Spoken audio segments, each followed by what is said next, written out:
Hello everyone, welcome to the Social Club for a brand new week, and we've got a brand new guest, Steve Howson.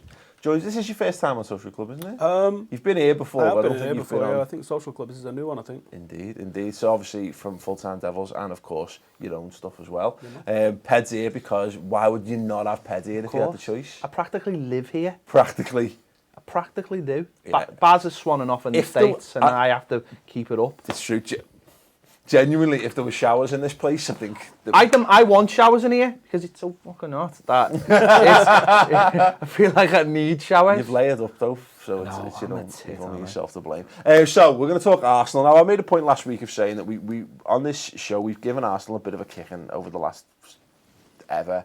And I wanted to be careful with how we discuss them. And I didn't want to do another Arsenal topic a week later. But having just played them, having just beaten them, and having spoken to, I got to see Troops and DT and Robbie after the game, and just part of you wants to laugh, but then when you see the suffering on another human being's face, there is a party that does feel. Now look, there's going to be no love lost for you, Steve, in any way, shape or form. And Ped, you've well aired your opinions on Arsenal and Arsenal fan TV at times. But is there any sympathy for what they're going through at the moment from anyone? No, fuck them. They're a team that doesn't know how to win and a team that doesn't know how to lose. They're insufferable when they do both. So, yeah, no.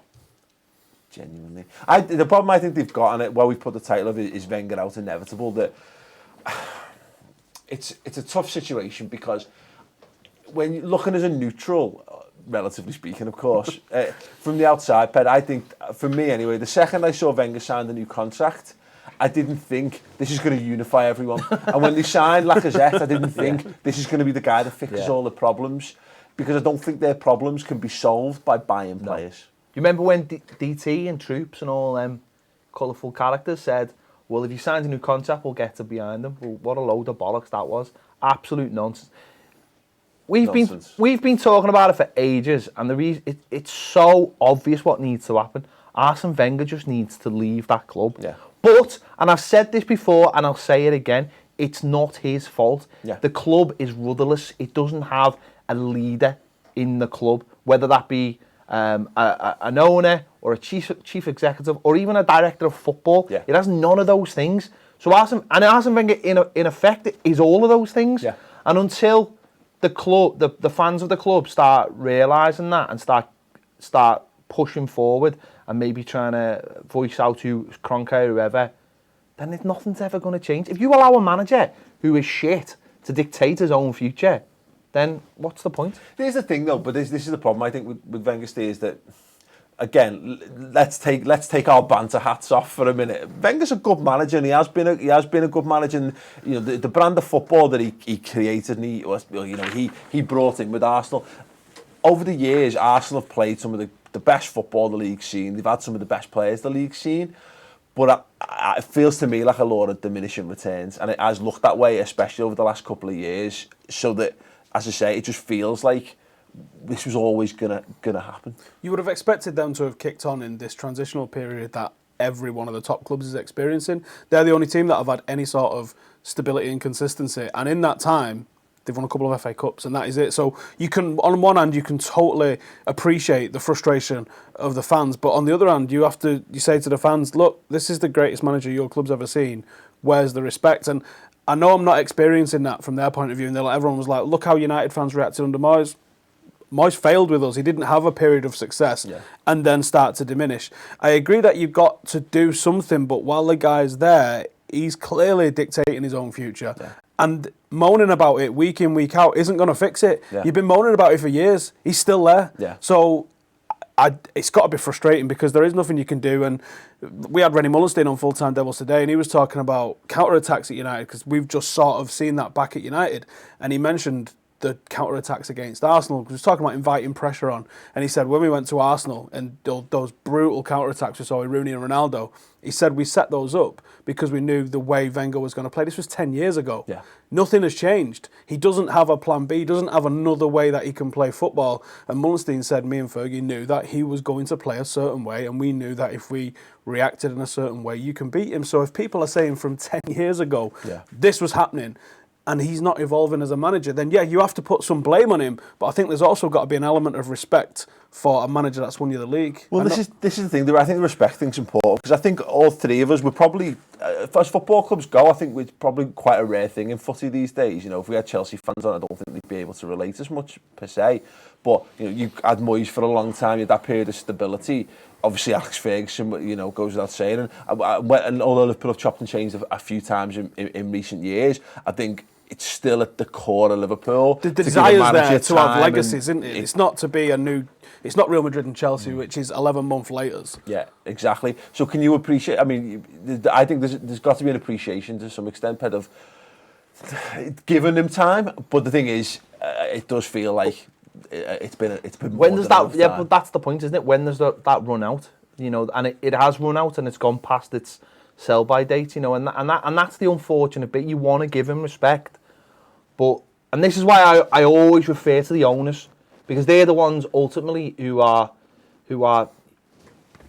getting rid of that legacy in their own way by keeping them there. Yeah. You know, there's something to be said about going out at the top, like Ferguson did. Yeah. You know, he went out at the top, and even though you looked at that team and went, that probably hasn't got... He went out at the very best time he could. It would have been interesting if he'd had that, because he had to go off and have an operation, didn't he? And he knew he wasn't going to be able to on the training pitch and blah blah blah. If he'd not had that, would he have tarnished it? Maybe it was just one of those things that it ended up being perfect. But I guess we'll never know. It's like Paul McCartney syndrome, isn't it? Sometimes the worst thing that can happen is just kind of being the one who sticks around. You know, you don't get to live out in glory of what might have been, kind of thing. And don't sing with fucking frogs. No, but don't forget, Ferguson was going to retire before that, wasn't he? 2001, 2002. I'm not sure that was the most successful time, and decided to stay around. And I just think the Wenger thing's just dragged on for ages. But what if it's the best they're getting, though? What if actually this hovering around third or fourth, consistent Champions League qualification, couple of cups every now and then, playing this brand, I hate that word, but that brand of football, what if that is the best that they're ever going to get? And if Wenger goes, as we saw with Fergie, and as you mentioned before, Wenger is that guy, he's the director of football, he's this, he's doing... He took over a club that in infrastructure size would have been a 1980s club, essentially. And now what the club that he's got is enormous, unrecognisable. When he unplugs, there's going to be gaps where they go, who's doing that job? Yeah. And if this might be the peak of where they can be, I think Spurs might have peaked this season as well. This might be the peak of where this team could realistically be. And you look at the 11, it's great, but if Wenger did go, who comes in, and what if they don't take it up? Yeah. What if it goes backwards? And that's what you say. You know, we've all seen that the rebound. You got to have your rebound manager. You know, after your big relationship. Coyle, isn't it? Oh yeah, amazing. Have him in the resis up front of the... Just, I mean, he's got to go at some point, though, hasn't he? I mean, ultimately he has, unless he's going to be that man who lives for 1,000 years. Well, yeah, just a quote then from Wenger. He said, "If some people feel as if I am the problem, then I am sorry that I am the problem. But we want our fans to be with us, even in a losing performance like that," referring to the Liverpool win. The only thing we can do is come back and give them a better performance. I mean, that's not the only thing, to be fair, but just that interesting. A few notes which are from the BBC website is that obviously lost 4-0 to Liverpool. Lacazette started on the bench, biggest sign on there in a game that was always going to be tough to score. Well, it shouldn't be tough to score goals because our defence. Welbeck started up front, and he's not good, is he? Only West Ham, 10 goals, have conceded more Premier League goals this season than Arsenal. Arsenal didn't have a single shot on target in the match. The first time they've not had one in a Premier League game since the 5th of October 2014. And as I say, I haven't seen Troops and that. I mean, DT was his usual angry self, which is fine, and people get react in different ways, but Troops, and I had so many people tweet me saying I went to watch Troops' video to give myself a laugh. I saw pictures of you in the background just with this stupid grin on your face just popping up. Yeah, but people went to watch it to be cheered up, and I like Troops. He's such a nice guy, and to see him like that, there's a part of me that say you cut through the fact. I don't look. People have said to us, why are 3 non-Arsenal fans talking about Arsenal? Because inevitably this is a show talking about footy in general, but I've no love for Arsenal, but as football fans, exactly what you're saying, it's the frustration that I can empathise with, because I look at them and I look at the ringer they're being put through, and it's a line I've used a few times, the line I've borrowed somewhere else, but is that just good enough to get your beat line? And when you look at it and you say, they've got everything there, but there's just something fundamentally missing. And at a point, it's got to come down. Wenger's never signed winners, has it? He signs the same carbon copy player. Excellent technically, maybe not so big. Where's the bullies in this team? But Alexis Sanchez, when you say winners have won stuff in the past are relevant, having a winning mentality is different. Alexis Sanchez has definitely got that. Even if he's the only one. But he's a nice footballer, that's what I mean. He signs nice footballers. I go back to, I always remember when we did a transfer deadline show in the January when the season Leicester won the league, so only 2 seasons. And I remember saying that night when we had Robbie up here and we were talking to him and he was like, oh, I'm not bothered, who could we have got? And I went, they were rumoured of getting Benzema at the time. Why didn't you break the bank for a player at the time that would have won you the league? Yeah. I think they would have won that league that season if they'd had a proper Nobody striker. else wanted it, did they? And he was like, well, what's the point in buying a 70, 80 million pound striker or whatever? You know, I was like, to win you the league. Yeah. And I think that's the mentality. Arsenal will never break through. Wenger won't break through because he hasn't got that mentality. He'd rather go and buy a 14-year-old child from a village in Africa somewhere who he can build up and be the next big thing, and that's what he wants. And who leaves and wins somewhere else. Keeps the Man City when he's 16. Yeah. But that's the mentality, isn't it? And I that's, you're right. They don't. This has been another thing. I don't think they do buy winners. There's no one in there who's horrible. There's no schneidness, there's no... Well, they got Xhaka, who had a little bit of that schneidness element to him, but he's not got that... But this is what Arsenal were left with, and I was discussing this with the lads yesterday, is they're not left with fight determination, they're left with just schneidiness. This is what you have had a bit as well, like the Ross Barkley approach to being to physical aggression is not just to be powerful and all that, it's to leave a foot in late and be, horrible as opposed to being... a proper presence, and that's what Arsenal are left with. You're left with Xhaka booting people and Ramsey booting people and all that, and it's just, yeah. But let's get to a few comments then. So obviously, we're also trying to headbutt everyone. Well, sad. So let's see. Isaiah Bright, if we did get behind them, we got smashed 4-0 by Liverpool. Yeah, I think that's the thing. Just one from Mr. Anonymous, house nice sub to you from the true Geordie. Cheers, lad. Yeah, the 15 million view video. It's a pretty big video, isn't it? Watching some lads talking about boxing, who knew? Anyway, Isaiah Bright also said Wenger's doing a bad job, but the board and owner are even worse, echoing what Ped said there. Where's the responsibility lie? Because Wenger's not going to sack himself. None of us would sack ourselves if we had the opportunity, no matter what we were doing. So it's got to rely on whoever is the guy that offers him the contracts. It's the guy that offers him the contract that needs the thing here. And again, Wenger's picking a team, but there's 11 professionals out there that did not show up and show their potential, regardless of what the managers. You've seen it with teams before where they go, listen, this guy's a clown, but my professional career is at stake here, so we're doing this. And I think that there's a lack of that. There's a lack of. But I think there's a stubbornness in him. You look at Özil and you look at Sanchez, and they clearly don't want to be at that football club any longer. Özil's doing it in a very different way. He's just happy to see out his contract, and then he will leave, probably go to Bayern Munich or somewhere. Get rid of them. Get rid of them. Just ship them out and start again and use. I know that's not what they want to hear, but if someone doesn't want to play for you, I know, but I get what you're saying. If you want to see a meltdown, you'll see a meltdown. Yeah, but I just think of the views, Robbie. Think of the views. Yeah, no. Ross, what have you got for us? Mark Anti says, why would any owner get rid of Wenger? He said he brings in money like Mayweather and doesn't spend like Jose Mourinho. Again, you're right from a financial perspective, but again, inevitably, that's dependent upon them finishing in the top four. And we can scoff and we can laugh at the whole finishing the top four. I don't think, there's nothing wrong with that as your base ambition, is making sure that you're in the Champions League every single year, because... Don't celebrate it. Well, no, but there's a difference, isn't there? But, we've been in the wilderness for ages. You've had a few years out of it as well. It's not about celebrating it, it's about... But it should be, it's a thing, you know what I mean? It's not a bad thing. It shouldn't be treated like you're worst and you're horrible for wanting to be in the Champions League, but it's where you go. How frustrating must it be to be a fan and know every season what you need? I mean, it was bad enough, I had a year under Martinez where I just wanted to fucking kill him every day. Now imagine that for years after years, knowing that what you need. We sit here and we do it to death. We could, they needed this, they needed...